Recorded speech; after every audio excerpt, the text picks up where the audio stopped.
Mister Arnold جو فلسفے کا استاد تھا علامہ اقبال علیہ رحمہ کا، اس نے ایک کتاب لکھی تھی پریچنگ آف اسلام. تو اس کے اندر اس نے لکھا کہ اسلام پوری دنیا کے اوپر کس طرح پھیل گیا. باقی بھی تو مذاہب تھے لیکن اس تیزی کے ساتھ ایسے نہیں پھیلے جس طرح اسلام پھیلا. تو اس نے کہا کہ من جملہ وجوہات اور ذرائع میں سے ایک ذریعہ اسلام کے پھیلنے کا یہ ہے کہ اسلام میں سے ہر شخص کو یہ حق دیا گیا ہے کہ وہ دین کی تبلیغ کرے اور نیکی کا حکم دے اور برائی سے منع کرے. باقی مذاہب میں ایسا نہیں ہے. میرے حضور نے خطبہ حجۃ الوداع کے موقع پر 1,44,000 صحابہ سے مخاطبت کرتے ہوئے فرمایا فَلْيُبَلِّغِ الشَّاهِدُ الْغَائِبَ، جو موقع پہ موجود نہیں ہیں تم سب کی ذمہ داری ہے ان تک میرا پیغام پہنچا دو. بلغوا انی ولو آیہ، میری جانب سے ایک آیت بھی آتی ہو تم نے اس کو آگے منتقل کرنا ہے.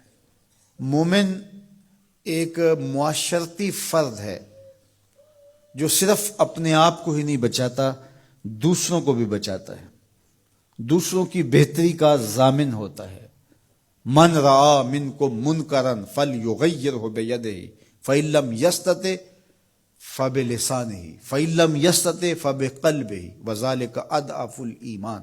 فرمایا تم میں سے اگر کوئی شخص برائی ہوتے دیکھے تو ہاتھ سے منع کرے، اور اگر ہاتھ سے منع نہیں کر سکتا تو زبان سے روکے، اگر زبان سے بھی نہیں روک سکتا تو دل سے برا جانے.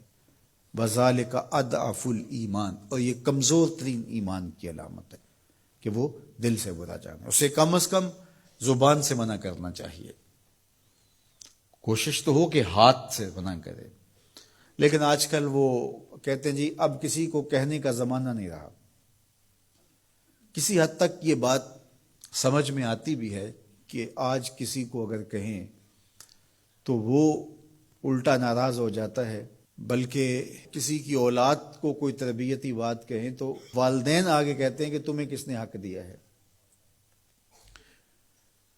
تو یہ بات اپنی جگہ پہ، لیکن کیا ہم اس سے کسی کو کہنا چھوڑ دیں گے؟ طریقہ کار خوبصورت ایسا رکھیں کہ جو حالات کا متقاضی ہو کہنا نہ چھوڑے. بعض کہتے ہیں کہ جی سانو کی لگے اپنے گھر میں کوئی چھاج بجائے یا چلنے. یہ دور نہیں رہا، زمانہ نہیں رہا کسی کو کہنے کا. اگر اس فلسفے کو تسلیم کر لیا جائے اور یہ طے کر لیا جائے کہ ٹھیک ہے، تو پھر برائی سے منع کون کرے گا اور نیکی کا حکم کون دے گا؟ جبکہ اس امت کی ذمہ داریوں میں یہ شامل ہے کنتم خیر امت اخرجت للناس تامرون بالمعروف وتنہون عن المنکر. تم بہتر امت ہو. کیوں؟ اس لیے کہ تم لوگوں کو نیکی کا حکم دیتے ہو، برائی سے منع کرتے ہو. یہ اس امت کی ڈیوٹی ہے، ذمہ داری ہے اس امت کی. یہ امت سوچنے لگی ہے کہ جی یہ دور نہیں رہا، یہی تو دور ہے. جب شر پھیل گئی ہو، جب برائی فروغ پا رہی ہو، تو اب تو ضرورت اور زیادہ بڑھ گئی ہے. جتنا اندھیرا گہرا ہو جائے اتنے ہی تو چراغوں کی ضرورت ہوتی ہے. اور ہم یہ فلسفہ تراش کے اپنے نفس کو مطمئن کر لیا کہ یہ دور نہیں رہا کسی کو کہنے کا. حضور نے مثال بیان فرمائی کہ کشتی میں سارے لوگ قابض ہو کے اپنی جگہ کو طے کر کے بیٹھ جاتے ہیں اور سفر شروع ہو جاتا ہے، اور ایک شخص اپنے ہی حصے کی جگہ میں سوراخ کرنا شروع کر دیتا ہے، اور باقی اگر اس کا ہاتھ نہیں پکڑتے، اس کو روکتے نہیں ہیں اور کہتے ہیں ٹھیک ہے وہ اپنی جگہ پہ کر رہا ہے، اپنے گھر چھاج بجائے چلنی ہمیں کیا لگے. تو تھوڑی دیر کے بعد کشتی ڈوبے گی تو یہ بھی سلامت نہیں رہ پائیں گے. اور اگر اس کا ہاتھ پکڑ لیتے ہیں تو وہ بھی بچے گا اور یہ بھی ڈوبنے سے محفوظ رہیں گے. جب برائی پنپتی ہے، برائی کی نشو و نما ہوتی ہے، تو کیا وہ چنگاریاں ہمارے گھروں کو خاکستر نہیں کرتی؟